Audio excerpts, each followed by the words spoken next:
আমি গোবিন্দগঞ্জের গ্রামের মেয়ে, লবণ ভাতে খুশি, যাহাই দিবেন তাহাই মেনে নিব, আমার পক্ষ থেকে কোনো প্রকার আপত্তি থাকিবে না।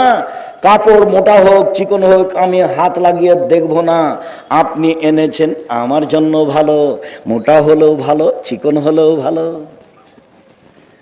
আপনি বাজার থেকে বেগুন কিনে নিয়ে এসেছেন, ভালো হলো ভালো মন্দ হলো ভালো, আমি এটা ছিটিয়ে ফেলে দিয়ে আর একটা আনতে বলবো না। আপনার কাছে যেটা ভালো আমার কাছে সেটাই ভালো। আমি গ্রামের মেয়ে, লবণ ভাতে খুশি, আমার কোনো প্রকার আপত্তি থাকিবে না।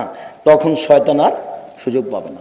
শয়তান তখন বলবে তাহলে থাকো তোমরা, আমি গেলাম। আপনাকে বলছি আপনি অভিমান করবেন না আর প্রতিবাদ করবেন না। হ্যাঁ, তুমি আমার মাকে এভাবে বললে, কি পেয়েছো তুমি? হ্যাঁ, তুমি আমার মাকে গালি দিলে কেন? তুমি আমার মাকে চোখ দেখালে কেন? আপনি প্রতিবাদ করবেন না কোন সময় বইয়ের উপরে, নাহলে পরিবেশ গরম হবে। একটু পরে এমন ভাবে আপনার স্ত্রী তখন বলবে তোর সাথে থাকবো না, তুই আমাকে তালাক দে, তুই তালাক দে, তালাক দে।